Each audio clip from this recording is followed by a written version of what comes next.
Dispatch, this is Mindy at ME Flow.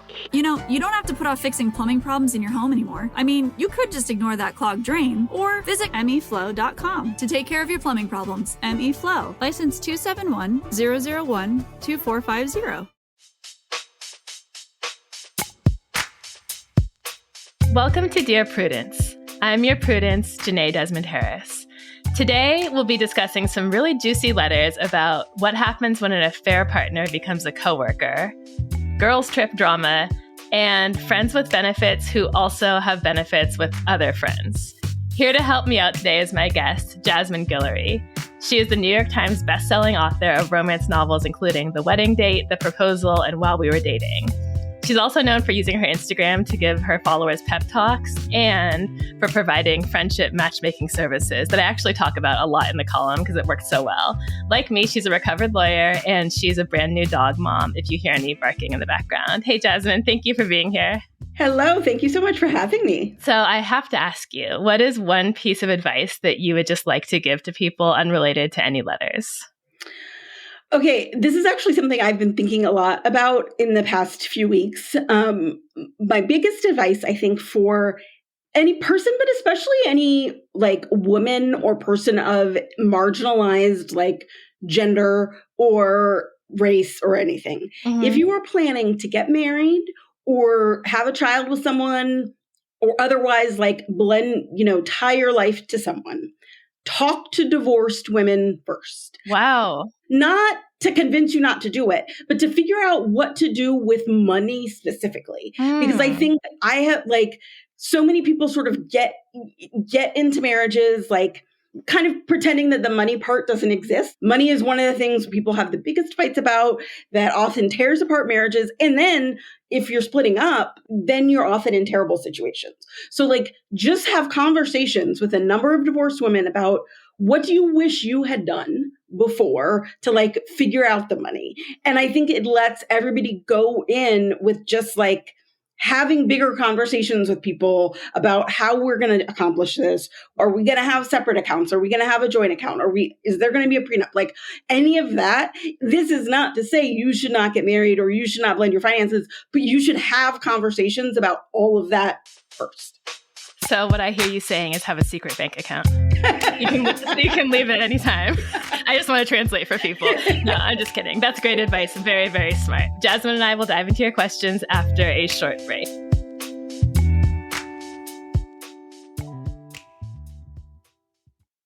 Can't get enough Dear Prudence? Then you should definitely join Slate Plus, Slate's membership program. You'll get to hear me answer an extra question every week just for members.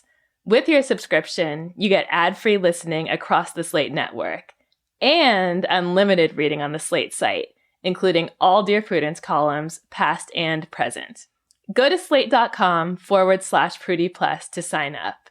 It's just $15 for your first 3 months. Again, that's slate.com/Prudie Plus.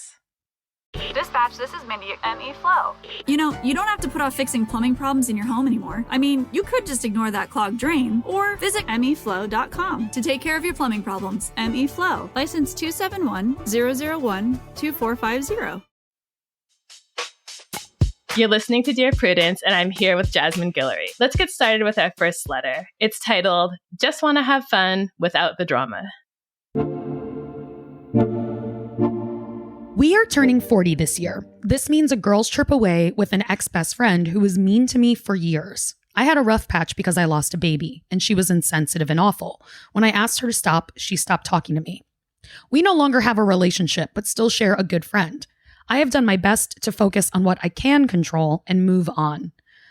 My question is, do I skip the trip and the awkwardness that is likely when she is around, but also let her win? Or do I go and do my best to ignore this awful person because it's only a weekend and I shouldn't always be left out because she is mean? Don't you feel as though group trips can be really challenging, even if everyone likes each other? Yes. I mean, I think this is another situation where everybody has to be all in and have clear conversations about what's happening because they're often so challenging. Sometimes, unless it's your two best friends who you've known forever. Right. You sometimes know some people better than other people. There's always, money is always an issue. People want to do some things and not others. Like, different energy levels. Yes. No clear leader is a big problem. There's sometimes be two people fighting for authority as like the camp counselor. Some morning people, some night owls. Yes. Everybody fights about, oh, you're up too late. Oh, you're up too early, you know. And even if you're all on the same schedule, you're talking to people from the moment you wake up in the morning until the moment you close your eyes at night. For me, that's a lot. And I can love the people more than anyone in the world. And I'm still going to feel like somewhat challenged being in those close quarters, away from home, living out of a suitcase for a few days. Right. And unless you're with people who you know well enough to say, like, I need my alone time right now, and they won't get offended. Someone will get offended if you just want to be by yourself for like 30 minutes. Totally. So personally, given all the challenges that come with group trips, even under the best possible circumstances, I would not spend my money to travel on a trip that included someone I did not like. I just wouldn't do it.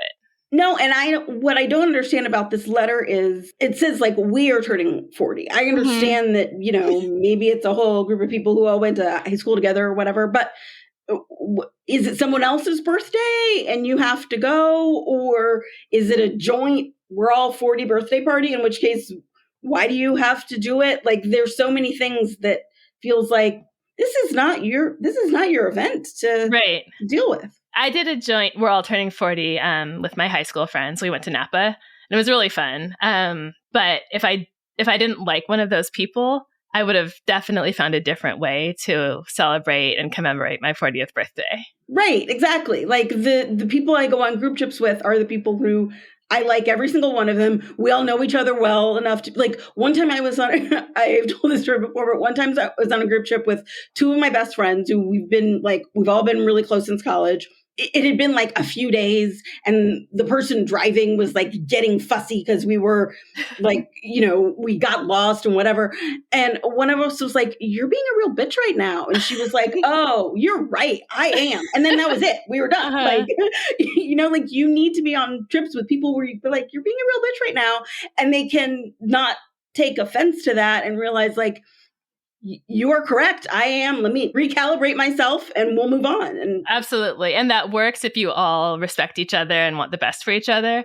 And that's not happening in this situation. I would have loved more details on the loss that occurred and the insensitivity on the friend's part. But like, suffice it to say, it sounds like it was unkind. Whatever happened, even if the friend would like argue her side of the story, the letter writer was really hurt.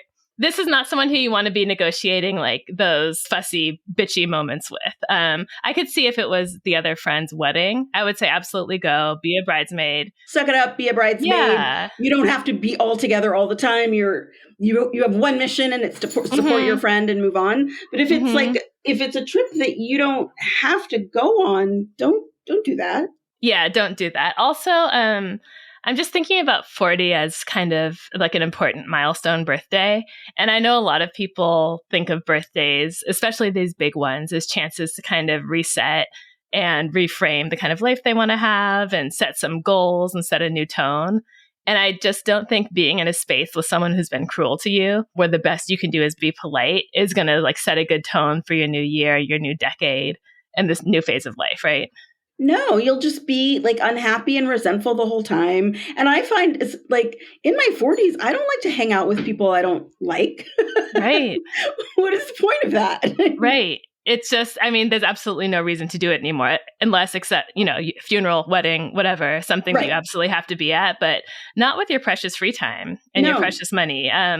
There are other flights, other hotels, other friends. And I want the letter writer to stop thinking of this as, if I don't go, she'll win. No, that I'm glad you called that out, because what is she winning here? Like, is she winning your other friends? No, like, first of all, there's no win or lose. This is not a competition, but like, you just need to take back any kind of ego that you have, like, let go of this friendship for good, and plan something separately with your other friends. Like, I'm sure they know that something happened between, you know, the two of you. Plan something else for your 40th birthday. Have a great birthday, be happy, and then kind of let her go.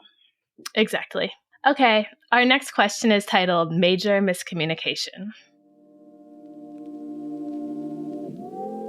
3 months ago, I started seeing a close friend in a friends with benefits scenario.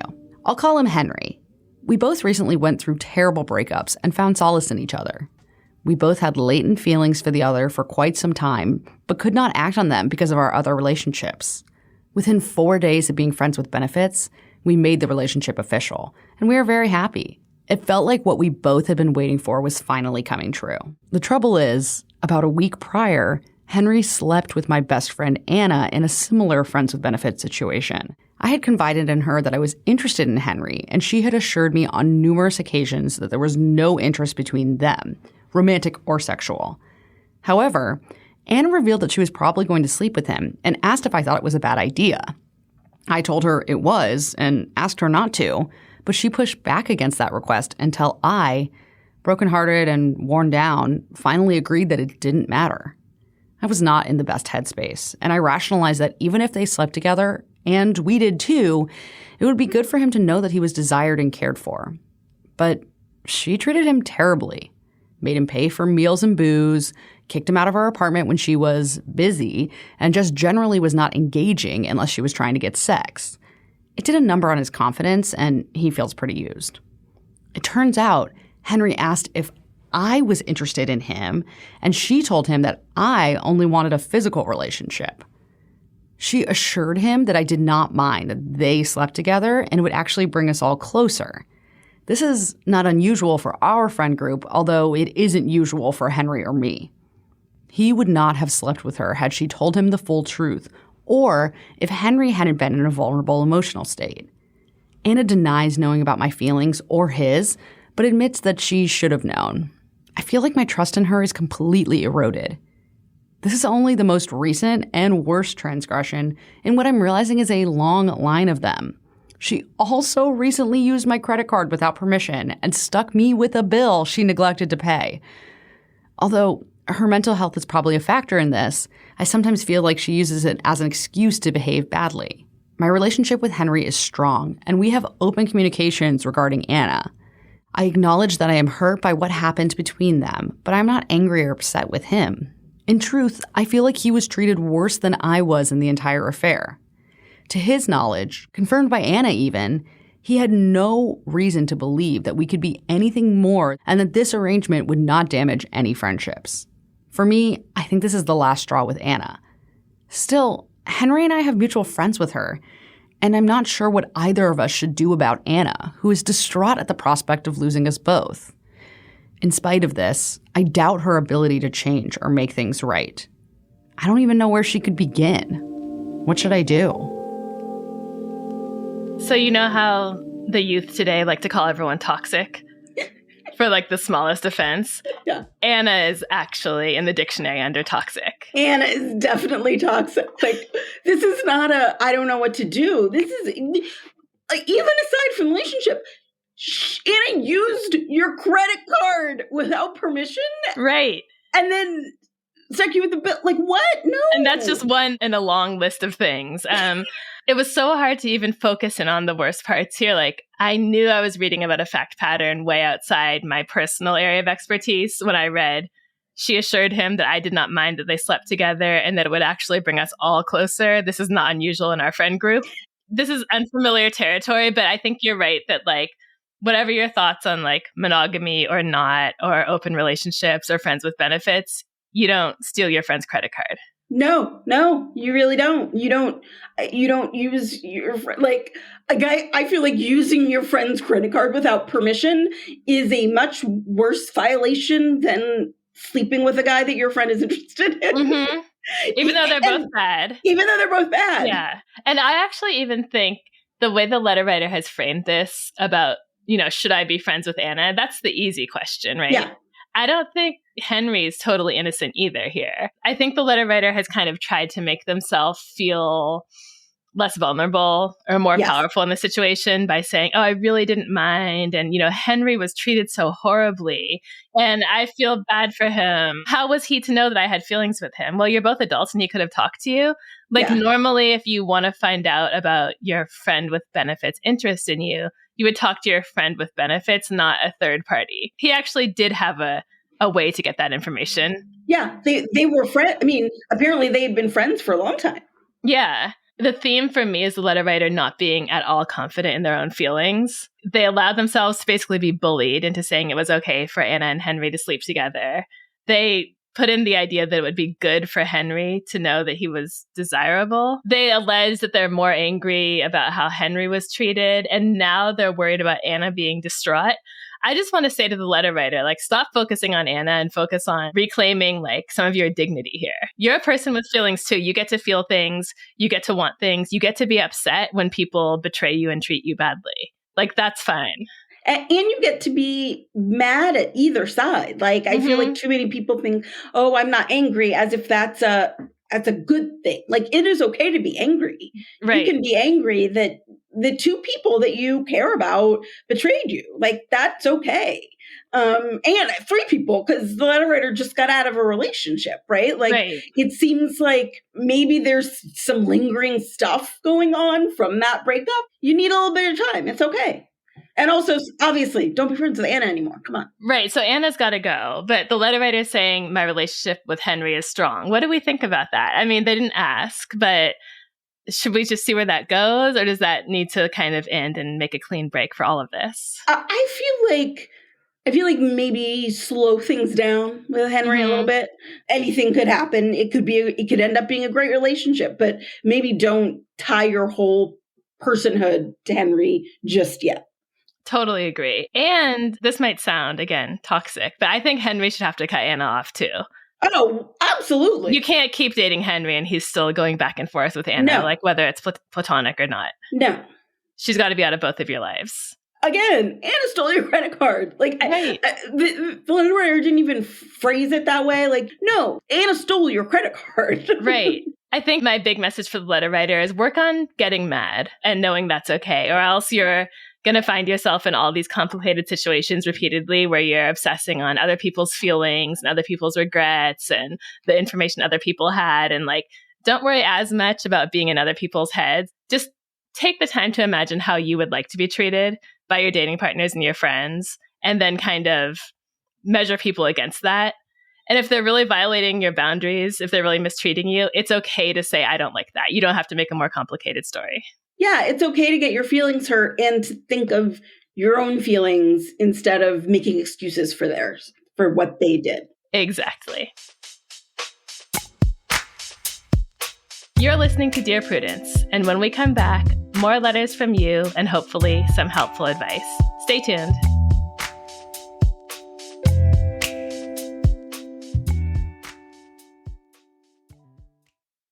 We have an exciting announcement for our Dear Prudence fans. This month, we're teaming up with the Brian Lara Show. For 3 weeks this August, you'll be able to hear this advice column live on the radio. So listeners, if you have an interesting dilemma that you could use a little help with, write into prudence@slate.com with the subject line BL Show, and we just may answer it on air. Dispatch, this is Mindy at ME Flow. Coming to terms with a dying ace unit is tough. I know because I've been there. I tried to get my old unit to last just one more summer, and boy did I pay the price. Longest summer of my life. So trust me, if you need to replace your AC, just call ME Flow. My team is on time, total pros, and can take care of any type of AC replacement. Visit meflow.com to schedule your free estimate. ME Flow. One call, one company.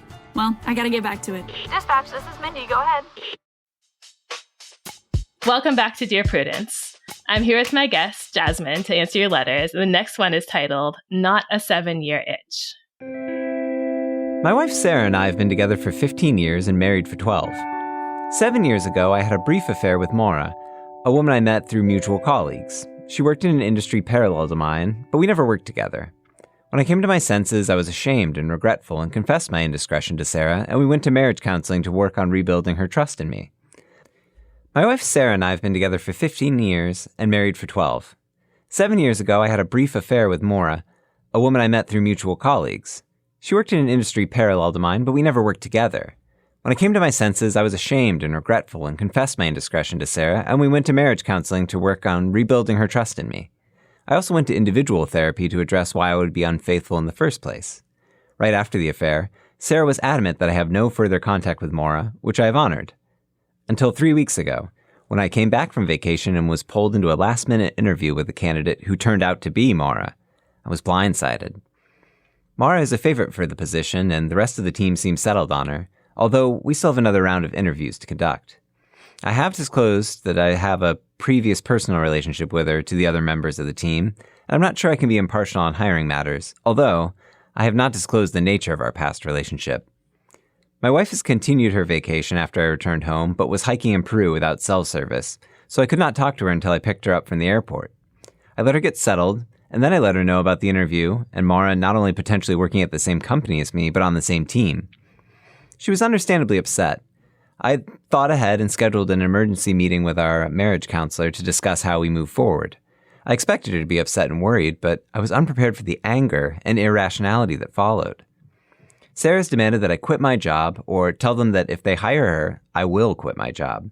She says that under no circumstances can the two of us work in the same place, and has even proposed that Maura has been stalking me this whole time, waiting to get close to me again, or that we've been carrying on for the past 7 years. She accused me of withholding information from her because I didn't tell her the same day I saw Maura, despite me not being able to reach her, or telling her as soon as I picked her up from the airport. I told her 4 hours after she got home I gave her time to shower and take a nap. Things came to a head during our last session when our therapist pointed out that it has been 7 years since the affair, and I had proven myself trustworthy since then, and Sarah countered that she probably just hasn't caught me. I was hurt by this because I have worked really hard to gain back her trust and work on myself so I never do something like that again, and I confessed to her. I didn't try to hide it or lie about it. I came clean without her even suspecting anything, so it isn't like I was trying to be sneaky and got caught, as she insinuated.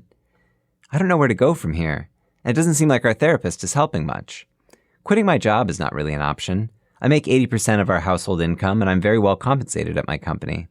I don't have a chance of making as much somewhere else as I do where I am currently. I also don't feel right about telling the company not to hire Maura because we had an affair 7 years ago. Not only do I agree that she would be a great asset to the company due to her unique skill set that the other candidates don't possess, but it seems wrong to try and block the employment to anyone, especially a woman of color, and especially when she's deserving of the position. I'm hoping you have some suggestions on how to move forward with helping my wife feel more comfortable with this situation, or if I should just accept that she never really forgave me or trusted me again after the affair. Is our marriage doomed? So I had to laugh at the especially a woman of color because he was like throwing in every little thing to make his case stronger. Like we're going to go, oh, well, it's a woman of color and we're very concerned about pay equity. So your wife cannot be upset about you working with your former affair partner. It was just like so extra to throw that in. The therapist is on his side, which is interesting. I'm not. I wish that Sarah trusted you after all this time, but she doesn't. And I think this is just a great practical example of why you should not have affairs, right? It's not just to avoid hurting your spouse's feelings, but it's because they can really mess up your life in many ways down the line. You're opening yourself up to all these complications, and it can screw things up in ways you don't expect. And this is sort of like, this is a little bit of what you signed up for when you decided to step outside of the marriage. Yeah, and the whole like, but I came clean. I told her when I didn't have to. That doesn't make you better. In many ways, like coming clean and telling her and being very specific and telling her exactly who you were sleeping with often makes the situation worse. And it clearly did in this case, because now like your wife knows exactly what else you wanted and has had 7 years to stress about it. Right. And that makes me sad that it does sound like she decided to kind of like grit her teeth and move forward, and she doesn't actually trust him all the way again. Yeah. And she still has some suspicions about him. Maybe that's the silver lining of this, is that that's been dredged up and they can start to deal with it. Maybe not with this therapist who's like, it's been 7 years, move on. Hasn't he proved himself? I mean, I don't know what he's been doing or hasn't been doing, but I don't know. I mean, it's possible that he's messed up again. Like, I don't think his wife is out of her mind for imagining that, right? No, right. I mean, because if she had no idea the first time, maybe she has no idea any other time. Right. And even if he's been a perfect angel, I just think that part of having an affair is that you may continue to be massively inconvenienced by the fallout forever, right? Yeah. He kind of says, oh, I can't leave my job because I make good money. Well, what would you do if you were laid off or fired, right? This can't be the only job in your industry. There have to be other jobs. Yeah. They're on LinkedIn. Yes. I mean, I do think he's right that he should not tell his company, I will quit if she gets hired. No. He should just look for another job. Right. And I get that's really hard for him because he thinks that when he confessed and went to therapy, he was done and like his records was wiped clean. But it's not like confessing to a priest that they can wipe it all out. Like that's not how it works. That's exactly it. It doesn't erase it. Like confessing in therapy, like they help you move forward and hopefully make your marriage stronger, but they don't undo what happened. There's some other issues around like how quickly he told the wife and whatever. And to me, her anger about that just reflects that like this wound was never healed all the way. Yes. And the trust was never reestablished in the relationship. So I think there should be like 2 windows open on his computer right now. One with a job search, one looking for a new couples therapist. But I'm sorry to say, letter writer, even though you've written this, like making yourself look like the good guy as much as possible, I don't see another solution. If you love your marriage and you do care about it, like be grateful that you got this information that your therapist failed to surface in 7 years, that your wife doesn't trust you, and take that and hopefully use it to make your marriage better. And I don't know, maybe a career coach too. I believe there are other jobs out there for you. This is Dear Prudence. We need to take a break, but when we come back, more letters from you and advice from us. Stay tuned.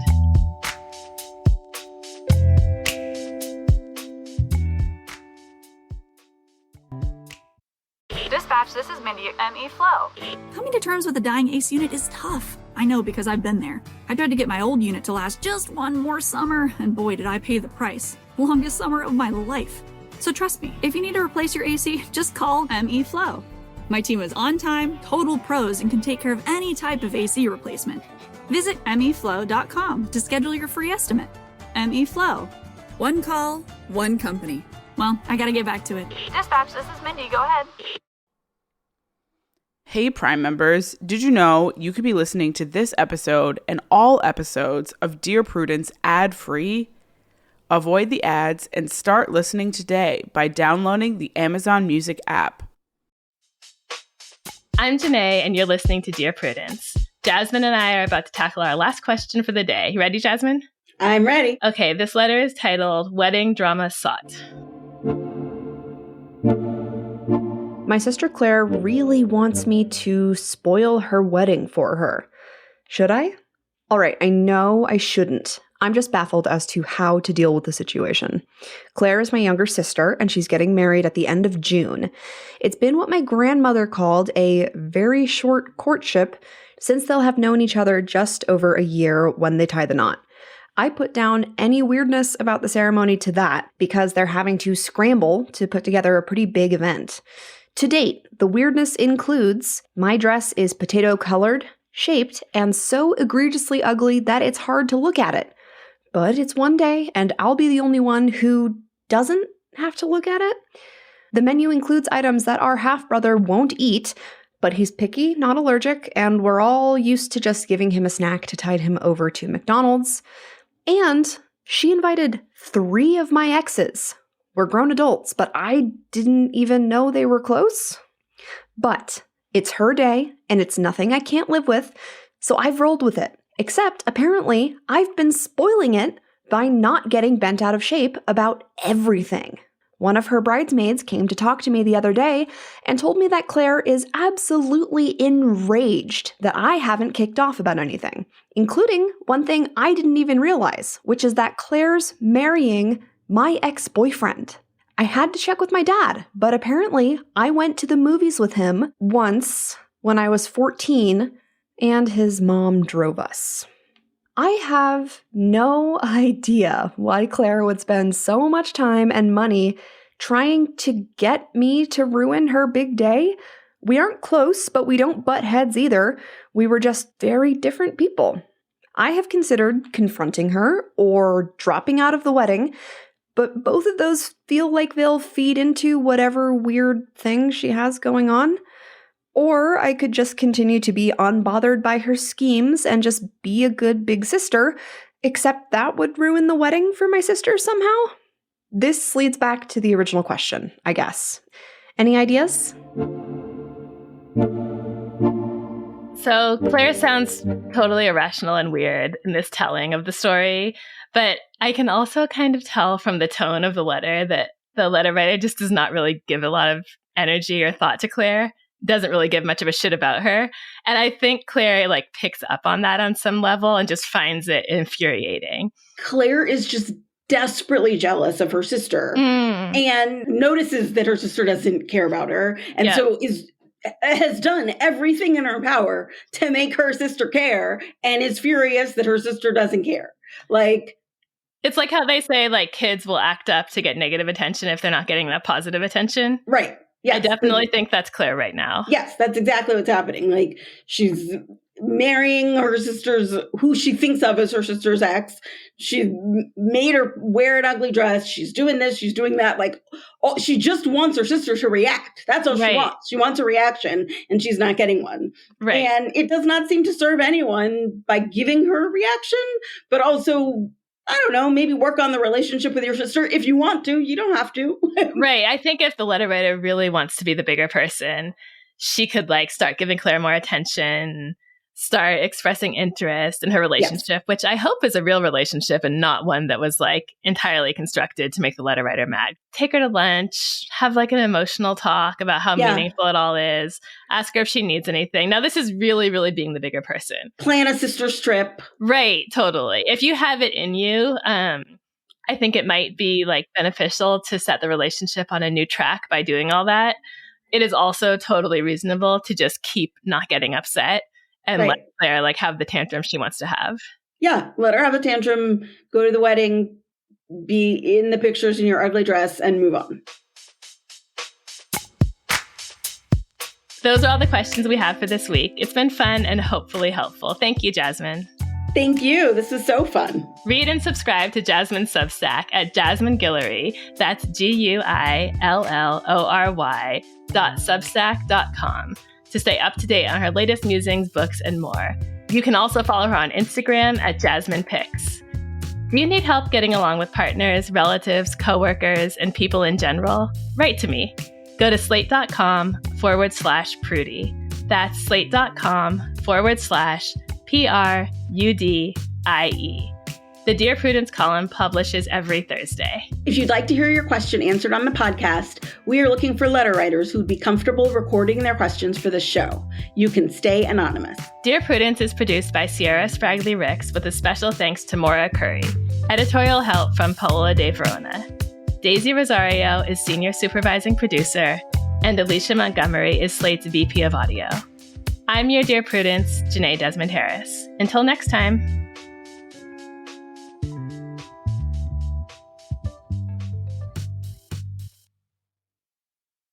Dispatch, this is Mindy at ME Flow.